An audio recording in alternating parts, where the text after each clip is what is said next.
This week on the Irish History Boys, we're talking all things the Boundary Commission. 100 years ago, the Boundary Commission wrapped up their sittings, which happened from March to July 1925, where they interviewed almost 600 people. And then afterwards, they deliberated in London as to what their award was going to be. We also look at Sabbatarianism within football and the IFA's decision to rescind the ban on football on Sundays 50 years ago this year. We look at a famine, what was alleged to be a famine in 1925 in the west of Ireland, where there was huge distress caused by a blight in the potato crop.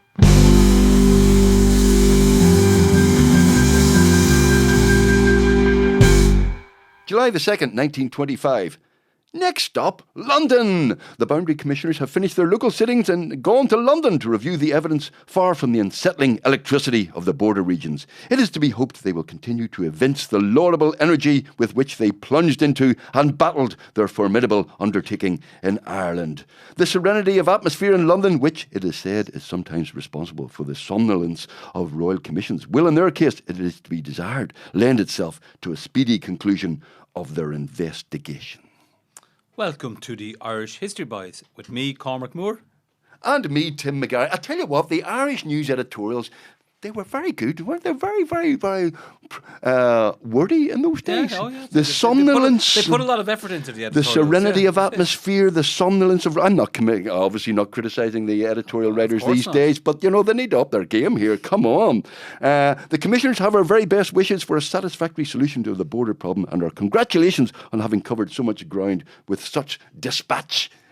With such dispatch. You don't hear that anymore, do you? That kind you of do. language. So that's the Irish News editorial on July the 2nd, 1925, lauding the scale of the work completed by the Boundary Commissioners, who interviewed over 575 witnesses from early March to early July 1925. That nice sort of, well done, guys, you're doing a great job. Yeah. Didn't last very long, did it? No, it didn't. The Irish News felt that they did a good job in terms of they met a lot of people. They seemed to go about their task diligently for the year or so they're in the job. But obviously, with November, when it all fell apart, they weren't so convinced. So what had happened from early March to July was the Boundary Commission, when it was established first in November 24, they did an informal tour of the border areas December for about 2 weeks, and they did formal sittings and interviews from beginning of March up until beginning of July. So they're in like Armagh, Rostrevor, Newcastle. Then there was a stop for an election, the election of April 25, and then they went back into Enniskillen and to Derry City and then to Omagh. Yeah. So they actually met a lot of people. Like, it was morning, afternoon sessions most days. And some of the interviews were grueling, I'd imagine. A lot of long, painful. You say people in Northern Ireland can talk a bit and whinge about stuff. But you said that about dirty people though before. So, no, I'm saying that about all Irish people. Okay, that's good. You're ending your discrimination. Well, it's interesting. I don't want to plug anything else, obviously, but the BBC, the long and the short of it, we covered the Boundary Commission and we spoke to Marie Coleman and various stuff, and we've seen a lot of the submissions that were made. And in retrospect, there's a little sadness, and you go, these people are wasting their breath. They're all they're all in, in Derry. The people nationalists up in Derry going, oh, Derry has to go to Donegal. Nationalists in Fermanagh and Tyrone and Newry and all going, oh yes, we need to be in the south of Ireland. And they're wasting their breath. It's a done deal already. Their goose is already cooked, isn't it? Well, yeah, but the Boundary Commissioners did recommend some transfer of territory and land but tiny transfers. Small, yeah. Tinkerings. A lot of South Armagh. Rectifications, is that what rectifications, small rectifications, of the border. But like South Armagh, including parts of, including Crossmaglen, would have been in the south if the award had been given. But yeah, I think if you look at the witness statements, I know long and short for you interviewed Marie in Prony, but they're actually all available online. All of the witness statements are. You go to the National Archives UK website, and they're. But that does looking great on TV. Me looking up a computer, see. No, of course not. Of course not. Yeah, but Public Records Office. I'm just talking to our listeners that if you wanted to see all of the witness statements, you can see them. You can all see them. They're all completely free, right. And there's just like hundreds of files, and there's it really is a great treasure trove. And what it does show is that while Unionists were kind of focusing their attention on economic and geographic conditions. Nationalists were primarily focused on the wishes of the inhabitants. And they were given the 1911 census figures to the boundary commissioners, and they were giving them election results, which commissioners already had. So there was a big flaw in the kind of the cases put forward by nationalists that they weren't offering anything new as such. I said the main thrust of their argument was, okay, because the majority of people in our areas want to be in the Free State, they should be. And here's the proof. As in 1911 census results, that was the last census before the Boundary Commission met, and then obviously election results and all of those things. Just to go back, for some people, believe it or not, may not have been listening to every episode beforehand. I don't believe that. I know the Boundary Commission set up by the Treaty of 1921 between Michael Collins, the Irish De Valera, and the British government. And the British government. The Boundary Commission is basically to settle the dispute about the North and the South, and was sold to Collins on the basis of this Boundary Commission it'll basically decide the border between North and South, but because there's far more Catholics in Derry and Fermanagh and Tyrone and down in South Armagh, they'll all go to the south, and the 6 counties won't be 6 counties, it'll be 4 counties, won't be viable. And the same side of his mouth, they're also going to the Union and said, don't be worrying about it, the Boundary Commission will be fine. And then the wording of the Boundary Commission is so nebulous, it doesn't just take into the account the population, takes into economic and geographic factors. So as you say, all the Catholics are going, there's more takes here in Newry, there's more takes in Cross. I don't need to use the word we're going down south. Fenians. Sorry. Whereas the Unionists are going, well, look, obviously we need Newry because ABC. We're totally independent on the 6 counties. We can't lose Derry from, so these are the arguments that are being made. But by this stage, in July of 25, Unionists are more comfortable. They know kind of which way it's heading. Yeah, because as I said in the last episode, Owen McNeill, the Free State Commissioner, he's not telling anyone from the national side what's going on in the Boundary Commission. The very first meeting they had on November 6, 1924 in London, Clement's Inn, which was their headquarters, the commissioners agreed that everything would be confidential. They wouldn't reveal anything to anyone while it was sitting. And McNeill stood rigidly by that. He would not tell anyone anything. In fact, he frustrated his Free State Executive Council colleagues. They were asking for updates or asking for him to intervene on their behalf. And he said, no, I'm independent. Even though he was their representative, he seemed to be more loyal to Feetham and the Boundary Commission than he was to his Free State Cabinet colleagues. So, it didn't go down well in Dublin and elsewhere. On the other hand, that makes him a man of integrity, but not a very bright, intelligent man, not a political animal. Sorry, not a political animal. I meant that's not fair. He's an academic. He's a very bright, intelligent man, but he's not a political animal. Does he not go, guys? This is quite important, This was a political game, and he did not play that political game. Right. Whereas Joseph R. Fisher, I actually don't blame Joseph R. Fisher. Like he said, I'm going to not say a word, and he was telling everyone. He was telling Robert Lynn, who was the successor editor of the Northern Whig, a unionist politician as well, Wilfred Spender, who was the Secretary of the Cabinet, who subsequently became head of the Civil Service in Northern Ireland in 25, and most importantly Florence Reid, the wife of David Reid, ulster Unionist MP, and he was constantly in communication with her. He's basically tweeting, going, you'll never guess where we're at today, whereas he's doing a Donald Trump on it, red flagging everything basically to everyone. He's Jimmy Bryson, he's in the DUP meeting, he's going, don't worry lads, here's what's happening, whereas Owen McNeill's going... A better example, Jamie Bryson, a better example, Jamie's always a better example, whereas McNeill is keeping stoom and not telling anybody anything, so when they report of... So they go to London and they spend several months, they meet up and does somebody draft it and then they all put in comments, or how does it work? How does it... Yes, so they feed him. So just going back to the actual interviews, if you look at all those interviews, Feetham is totally dominant. He's the chairperson, Justice Richard Feetham. He's totally dominant. Like you see the contributions from McNeill and Fisher, like hardly exist at all. Like, and often when McNeill does contribute, it's irrelevant. It's not going to move the Free State or nationalist case forward at all. Right. He just goes in tangents, and he just seemed to be so distant and removed from what was going on, really. Whereas Feetham was really focused on the whole proceedings. He was running the show. That was very, very clear. So he didn't. Once they conclude all the interviews, to go back to London, they do a lot of work on maps and data. compiling all of that information. And in September 11 to be exact, Feetham sends a memorandum to McNeill and Fisher outlining what he thinks the interpretations should be. Right. So they're getting the first draft of the. Well, yeah, it's not the award. Well, yeah, no, yeah, but but when we're making a decision, these are what we need to take into Right. account. So he goes, Right. we won't consider big units like counties or poor law units. We'll only consider small district electoral divisions. At which point McNeill should go, hey, wait a minute. Yeah, which actually we can say Tyrone Nash's case. Tyrone Nash's were mainly in the centre of the county. So that meant Tyrone County was all of it was definitely not going to be in the Free State. And it's going to be difficult to get a lot of it into the Free State based on that. Our land could be transferred both ways. Right. That was the biggest stickler for the Free State government, particularly Cosgrave.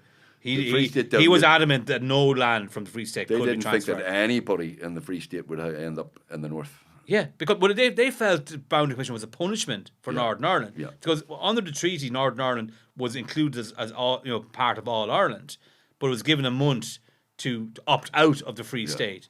And instead of taking a month, it literally took a day and opted out of the Free State. And once Northern Ireland did that, the Boundary Commission was triggered. So the Free State government, and it was a very good, solid argument, said this is a punishment for Northern Ireland. This was why would a Free State territory lose out based on what was actually seen as a punishment for Northern Ireland for not going into United Ireland Parliament. So that was their argument. But Feetham ruled no, it didn't specifically say that. The wording of Article 12 didn't prevent that exactly. either. So Feetham said it didn't specifically say that in the wording, so it can go both ways. Right. And they also said only permanent residents will be considered, not temporary people who went for seasonal work. So that would have favoured unionists over nationalists as well. So all of the main decisions that Feetham outlined in this memorandum in September. Right, so he sets out the parameters in September. Exactly. It's not the graph report, but basically this is where we're. But that should have been warning bells, warning alarms going off. And a big line he used, and this is probably the most important. He said the wishes of the inhabitants is the primary factor, but not a paramount one. Right. So that was, Catholics and Nationalists really felt that wishes of inhabitants was the overriding concern. It had to be the number one reason for transfer of territory. Feetham basically stopped that. And he also said it had to be a supermajority. Like, pretty much, what's interesting when it gets to the award is that when he said a supermajority, he was saying about 80% of the people had to be nationalists to move to south, whereas only about 55% or 60% Protestants majority in Free State areas moved to from north. So it was really skewed against the nationalists, the way Feetham interpreted it. Was he acting within his powers? Was he ultra vires, or was this kind of... it was vague. Nobody and the other commissioners didn't object. Nobody went, hold on a minute. McNeill later claimed that he objected, but there was no evidence that he did, and he agreed substantially to the award. So, and they came up with a draft award by October 17th, pretty much. And McNeill seems to have agreed to it. He kept going to meetings afterwards. He was answering requests for about maps and data from the Ordnance Survey in Dublin. All these things. He was still playing along with it until the leak comes from the Morning Post November 7th, which was substantially correct prediction of what the award was going to be. And that's when people in the Free State and border nationalists realise this is going terribly wrong. This is an abysmal forecast. It's an absolute disaster. And then McNeill resigns from the Boundary Commission, saying, because of the revelations in the Morning Post, I have to resign. Even though he knew a month before what even though they're correct.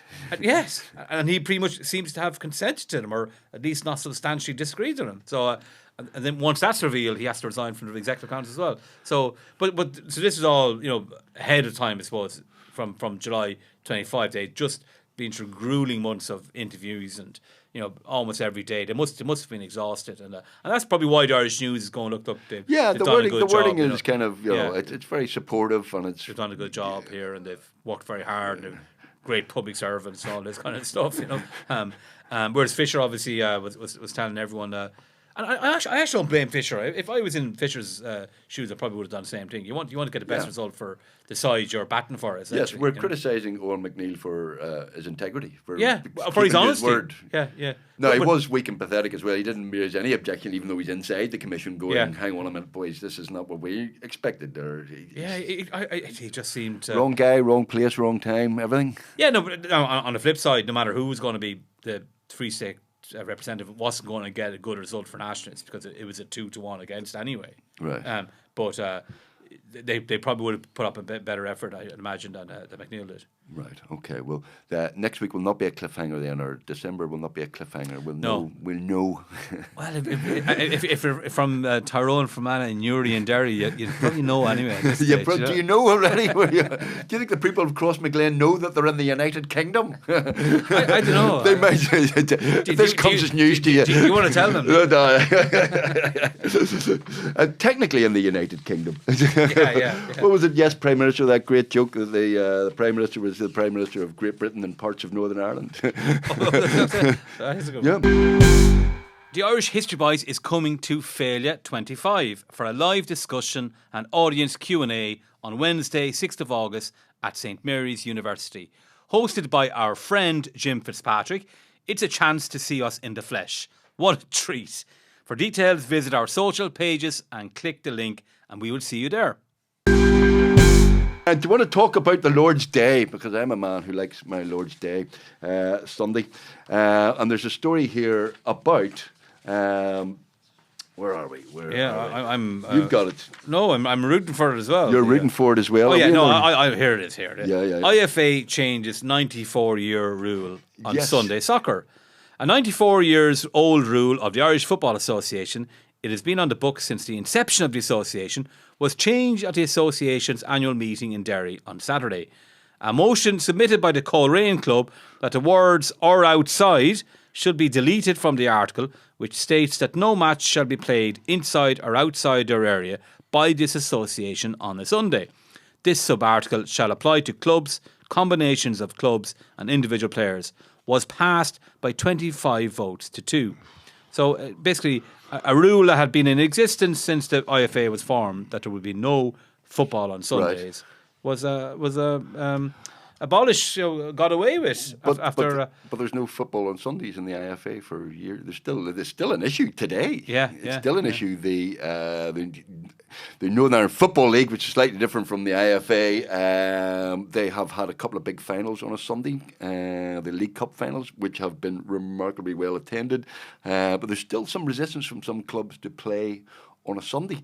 So never mind 94, that's 144 years on. This is still an issue, playing on the Lord's Day, which seems, where Ireland's a far more secular north and south. Why is this still an issue? Why is it still an issue today? Because Sabbatarianism, as you say, was a very powerful force in the north in particular, wasn't it? In particular. But within Protestantism as well. And one of the reasons why the GA grew so strongly, say Munster and Leinster in the West, was because GA always played their games on Sundays. So whereas the other major sports that would have competed, would have been Saturday. So cricket, rugby, golf, bowls. Is that because the GA boys have no work to go to on a Monday? That's very harsh, Tim. No, it's just GA. Catholics in general had never had a problem playing sports on Sundays. Even Belfast Celtic always wanted soccer on Sundays, right? But never got it. Never got it. Yeah, but they always campaigned for that. Once the FAI split from, or the Leinster Football Association split from the IFA and formed the FAI, one of the first decisions was to countenance football on Sundays. So it's just not an issue for Catholics in general. So obviously with far heavier concentration of Catholics in the south and west. Is that just a tradition? Why did they play on a Sunday? Was it just tradition? Well, I think, but also Catholics have no hang up in playing on Sundays. It's not. It's the Catholic Church has no problem with people having fun. Having fun on Sundays. Well, you said Protestants don't allow fun. No. But that wasn't me. It was H.L. Mencken who said the Presbyterian was the philosophy of Presbyterian, or was it the terrible fear that someone somewhere was having a good time? A terrible fear. But it was a big issue, not just in sport. Though, like if you look at drinking laws, 23 law banning pubs to be open came in the north. And when was that rescinded? Like, was it the 90s or was it? Well, probably the 80s, late 80s, maybe. It could be early 90s. I mean, and again, Northern Ireland famous for locking up the swings on a Sunday. Ballymena Council exactly. locking up swings and closing leisure centres. Cliftonville fans used to go to Ballymena and chant to the Ballymena fans, "We can swim on Sundays. We can swim on Sundays." But no, Sabbatarianism, it's still a force. It's still a powerful force. There's some powerful forces in the IFA still not happy about the fact that some matches. In Scotland is quite big as well. I know there was a hooker, I can't remember, who played for Scotland, and he couldn't play on Sundays. Yeah, because so if his team, I think he was playing for Glasgow and played for Scotland. So if either team was playing, he wasn't on the squad. Same with Chariot of Fire. It was Robert Liddell, the athlete. Like, he was very strong convictions and. Good film. He didn't compete for he didn't a medal compete, because of and so this could have affected Northern Ireland's World Cup appearances, and they still went, don't care where. Well, in '58, so Northern Ireland gets its first World Cup in '58. Has a brilliant tournament, gets to the quarter final. But the IFA said, look, if they were told to play on Sundays, they would have to. They wouldn't. Forfeit that fixture. That was the rule at the time within the IFA. So now, luckily for Northern Ireland, that never happened. But one of the reasons why. Oh, thank God they lost then. Is that what you're saying? No, but they never had to play on Sundays. So luckily for the fixtures, for that, they fell the right way. None fell on Sunday, so they were okay. Right. But one of the reasons why this rule was rescinded in the 70s was because of international fixtures that what was Northern Ireland. UEFA and all don't care. UEFA, club competitions, are they going to not be able to play on Sundays because of the IFA's rules? So it's probably kind of acknowledging we're in an increasingly secular world, and we're also more outward looking in terms of there's not more international fixtures exposure, particularly with club football and all of that. So we need to get rid of it, But even the GA, like in the north, the BBC didn't. Read out results on Sundays of GA fixtures because of pressure from the Orange Order, from James Craig. Said the majority of people on the north are not happy with this. Right, not happy hearing with results being read out of the GA. So, really? Yeah. So it was often used as an excuse, like this Sabbatarianism. It could have been Antrim fans just ringing in, not happy about hearing the results. It could have been that as joke well. about Antrim. See, I did a GA joke. I don't even like GA. It was a bit flat, but anyway. Okay. Apologies for that. Yeah. But so sorry, you're saying that they used to read GA results, and then James Craig went, "No, nobody wants to hear this in Ulster." Because of complaints he was getting from the Orange Order and from within Ulster Unionism that and often the whole Sabbatarian argument was used to attack the GA or. So GA weren't allowed to use grounds. You just said there, but some councils actually locking up the swings on Sundays. So there was this kind of the whole kind of policy basically to stop any activity on Sundays. So nationalist leading clubs then, where they were in favour of it. So Coleraine, the Coleraine proposed it, was it? Yeah, but I think this is more a case of real politics. Look, we live in a more of a secular society, more secular world. If you want to Right. in club competitions in Europe and elsewhere, we're going to have to, open it up on Sundays. So it's just kind of acknowledging that. But as you said, there still are some people who are against any forms of entertainment or people enjoying themselves, having a good time on the Sundays. Well, I think they're a minority voice now, but they still exist, and people take their religious views very seriously. And I don't know. I mean, obviously, most people think, if you don't want to play on a Sunday, fine, but why should other people be prevented from playing on a Sunday? Well, yeah, exactly, and I think looking at the change in demographics in the north, like they're less of a minority now, and they definitely have less power now to impose that on other people. So. It's like some people might, for their own personal reasons, not engage in any activity on Sundays, but they have less ability to stop other people from doing so at this stage. Yeah. Interesting that in 1975, when this rule, they're thinking about changing. That's 50 years ago. Yeah. And again, Derry City are still an issue of this. We talked about this last time. Derry City told the meeting that, he would like to see Derry City back in senior football. He was inclined to agree with the views of some people who'd said that football in Brandywell would not be possible. I do not see the Brandywell as on for senior football, but only in the event of a new ground being got by the club. We're grateful that clubs are willing to come to Brandywell, but they'll be playing in front of only one section of the population. There are certain people who will not come to the Brandywell. Exactly. So, I mean, sectarianism and all those sort of things are still an issue. You know, that's 1975. Derry have actually left the league 3 years, and this guy saying, look, even if we get back in, you know, basically you can't expect Protestants to come to the Brandywell, which is on the edge of the bog side in Derry. Will they feel unsafe? Will it cause trouble? Who knows? Yeah, who knows? And like, that was often used as an excuse as well, because you know, even at the time of the split in football, that while you know, the Belfast-based clubs weren't, were told, oh, it was too dangerous to go to Dublin.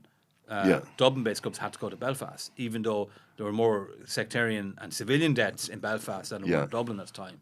But and that was one of the major causes of the split. Yeah, but it wasn't acknowledged that actually it was unsafe for people from the south people from Dublin going to Belfast, even though you were actually more likely to be, as a civilian, to be affected in Belfast than you were in Dublin. So there were often more different rules, and the IFA always seemed to lean more on the unionist side than the nationalist side, and that was still the case 50 years ago. You know, with Derry City leaving, they felt that all the decisions were going against us here, like, you know, we're not wanted, so let's leave. So, I mean, sectarianism has always been an issue in sport. It's Sabbatarian, even rugby, like rugby, for example, like was always an All Ireland body, but it was mainly governed by unionists, Southern unionists as well as Northern unionists, and they were you know, they didn't believe in playing sports on Sundays, whereas most people in the South had no problem with that. So they had their own internal issues in the IRFU about playing sports and all of that.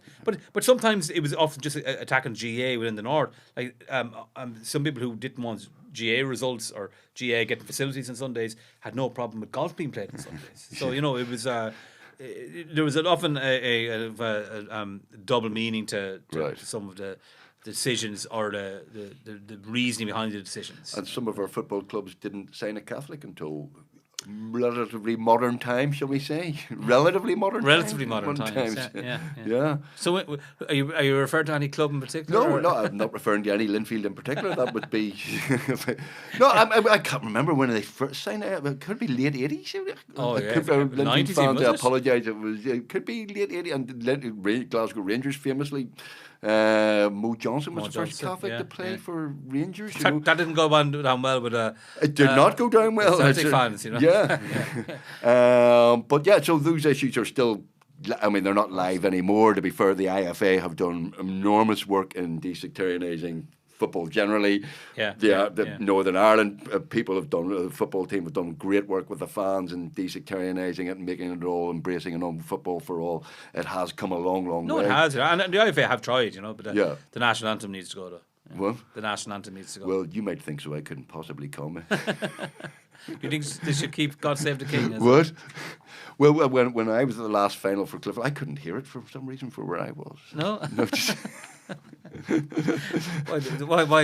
You were amongst the Cliftonville supporters. I was among. I couldn't hear a word of it. Listen, you know me. I'm obviously one of our finest comedians in the country, and do a lot of work for charity. Don't like to boast about it. No, doing a big gig for the Integrated Education Fund in October. You mentioned that before. In Ulster Hall, I'm doing a very famous Ulster Hall. The reason why I bring this up, okay, is because in 1925, from the Irish News, the 5th of July, 1925, there's a story about the Orange Order.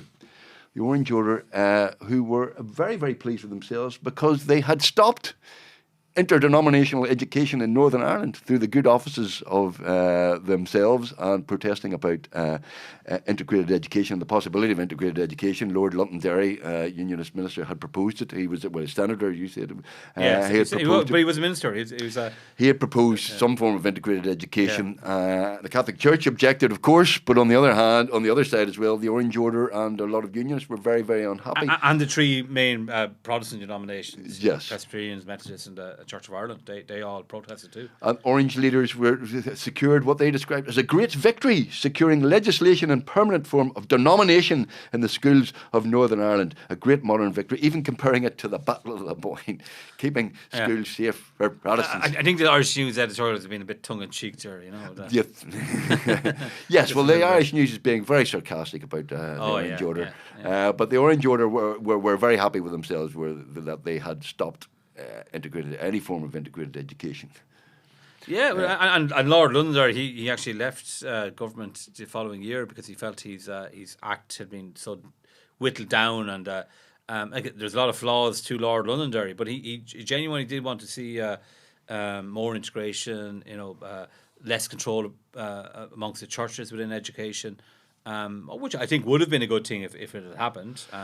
Was this a violation of the Government of Ireland Act 1920? Was it that they were supposed to have PR? Were they supposed to have an integrated education system? Or was I don't know if it meant to be integrated education, but they were meant to safeguard minority rights. Right. But I don't think it was specifically said you have to have integrated education in the Act. Right. This was the Londonderry Act of 23, which was whittled down.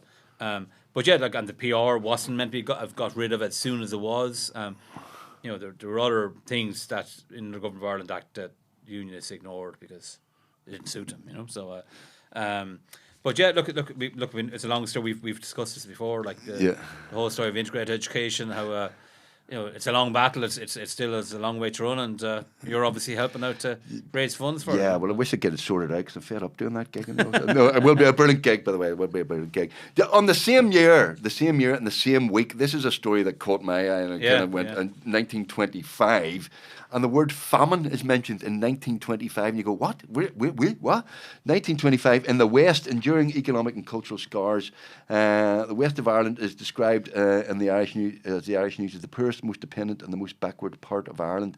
And a potato blight happens in 1925. So there was it's 1924 as well, like the really bad weather, like lots of rain. Like, it wasn't necessarily cold, but lots of rain. So that's it seems great breeding ground for a blight. Lots of rain, and that still was the main source of food for a lot of very poor people in the West. And particularly the islands. The islands off the Atlantic coast, like they were really in dire straits. There was pictures going around in the international press of people looking really undernourished. And people died. Like people died of starvation. In 1925. 1925. Wow. No, not obviously nowhere near to the same extent of what happened in the 1840s. But it still was. It was very tricky for the Free State government as well. They did acknowledge there was distress. They gave £500,000 to help with it.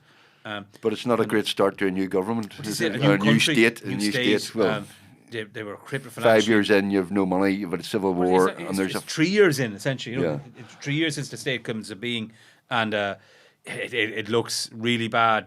Their reputation, and they were trying to bring in foreign investment. They were trying to appeal to America, and they were told to downplay it, and they did. Right. Because they downplayed that there was a famine. I think a famine is a stretch. To be honest. Yes, I was going to say, is that an exaggeration? Is that hyperbole, or was clearly distress? There was danger. Like there could have been a famine because luckily, I think later in 25 the weather improved and the crop was quite good. So the worries subsided from late 25. But before that, there was I said £500,000 was given by a government known for its thrift, and austerity measures. They cut 10% of the pension, the old age pension, in the budget in 1925. So it's the fact it gave £500,000 showed that they were taking it seriously. It was serious. There was some reports of people not having any food. That some parts of Ireland were really distressed. There needed to be intervention. And serious intervention. So they did acknowledge that, but then they downplayed it as well, saying it was exaggerated. People are enemies of Cumann na Gael. They just want to make us look bad and all of this. It's not good for the country to say this. Talk about famine when one doesn't exist. And Cosgrave was right in saying, look, there is distress, but should not compare it to Black 47, for example. You know, it's just on thankfully that. it's nowhere near as bad as that. You know? Just on that, we have a question from one of our listeners. I would say fans. We'll go with listeners, but fans, probably fans. Fans of mine, listener of yours. It's a WhatsApp question from Michael Maguire. It said, hypothetically, and I know historians hate hypothetically. Hate hypothetical questions. Stop What it. ifs? The worst Hypothetically, if the famine never hit Ireland, how long could Britain have held on to Ireland and would the North have remained a part of the UK? Was there a point in Irish history that Ireland could have united as a whole prior to partition? Well, it was united as a whole prior to partition, sure. Oh, yeah, I think he means politically, sorry. Right, sorry, Michael. So, hypothetically, I know you hate hypothetical questions. If the famine never hit Ireland, how long could Britain have held on to Ireland? Was the famine a massive... Well, of course, it was a massive boost to nationalism, particularly the emigres in America who all left and ended up going, why am I in America? I hate the Brits, and supported republicanism and nationalism. I don't know. I can't really answer that question. Like how long would they have, stayed in all of Ireland? Like circumstances happen for reasons, and then they cause other circumstances. So, like if no famine had happened, people weren't happy with the union anyway. It wasn't as if. Catholics were jumping up and down in joy for. Yes, we had Daniel O'Connell in the 1830s, and the repeal movement, which was massive political movement for repeal. And at that period, he says, well, would Ireland have been united as a whole prior to that? The repeal movement of O'Connell, 10, 15 years before the famine, caused a lot. Yeah, but the repeal was going on in 1840s as well. Like. 1840s. Yeah. When were the massive monster meetings? Yeah, 1840s, 1843, and all 1840, Clontarf and all that. Clontarf and Tara and all those. Yeah. But also that caused a reaction in the north, where there was a big unionist Protestant movement against repeal. And this is some people say this is the period where nationalism becomes identified with Catholicism and unionism becomes identified with Protestantism, and those never the twain shall meet afterwards. Is that fair? Is that? Well, I think another question about Presbyterianism. Being part of United Irishmen and. That's a whole separate one. We'll get to that. But they do change as well. Like to become less liberal and more reconciled with the Union. In the 1800s than they would have been in the late 1700s. So look, there's a whole lot of factors happening. What the last part of the question I'd like to address though is that it was inevitable that partition was going to happen essentially. And no, it wasn't. Like so much happened that decade between the Third Home Rule crisis and partition and in boundary commission, all of that counted for a lot. Yeah. So the whole trajectory could have changed within that decade. So it's if the Third Home Rule Act was enacted, with all of Ireland including in it, would you have had partition? So if you were told people in 1911 that Ireland's going to be partitioned a decade later, most people would have laughed at you and said that's absolutely ridiculous. So a lot happened in that intervening period. So it's very hard to say, if this didn't happen or this happened, would events change differently? So it's. So my good friend Dr. David Hume, he would say that from the late 1890s, all elections, local elections, would say that Protestants were voting for unionist parties and Catholics were voting for nationalist parties, and there was a clear split, and Ulster was becoming a homogenous, different group separated from the rest of Ireland, politically, and that therefore there was a drift towards partition even then, before the Home Rule crisis. Yeah, but also if you look at the politics in Britain, the political party, particularly the Conservative Party, allowed the Ulster Unionists, that kind of, and there was divisions within Ulster Unionism. Like it wasn't like what happened in the early 1920s was that kind of the extremes almost came to the fore. Within unionism, those looking for no compromise, no accommodation with nationalists, they came to the fore. People like Carson and Craig as well, and others. Whereas and same with nationalism, like the Constitution nationalists, they lost out, and it was people who wanted nothing to do with Britain. They came to the fore, So a lot happened. If British politics had say the Liberal Party had stood by the Irish Party and insisted on Home Rule, and the Conservative Party did not support, the Ulster Unions full-bloodedly, promising that they will, stop whatever means they could Home Rule coming into all of Ireland. If that hadn't happened, the partition would probably not have happened. Right. So it was Britain who imposed partition ultimately. Let's not fool ourselves on that. So yes, although there was a drift within Ireland, unions worked with nationalists and local government. You know, they worked with them together on different policies. They cooperated on social and cultural issues. You know, sporting bodies, trade bodies. So you know, this idea that they could never work or deal with each other, that does not hold up. I don't think. You know? But to answer Michael's question, he's saying, well, if the famine, we know if the famine hadn't happened, you know, but the famine certainly gave nationalism a major boost, because one of the best arguments against the Union is the famine. Because if the famine had happened in Yorkshire or Scotland or Wales, it wouldn't have been to the same extent. Sure, clearly, I mean, even you know the most ardent, you know. Well, it sounds fantastical. You know, think this is Britain was the richest country in the world, and you know, United Kingdom allowed it to happen. Yeah, you know, Ireland was part of it, and we know many of the decisions or non-decisions made by British administrations at the time led to the famine worsening. You know, so of course it was obviously it was very tragic. You know, a million dying. You know, 1.5 emigrating and then continuing to emigrate well into the 20th century because of the famine. Of course, it was a kind of a PR boost, but look at the toll, the devastating toll it took on everyone, though. You know, so yes, it definitely was a good opportunity to attack the British.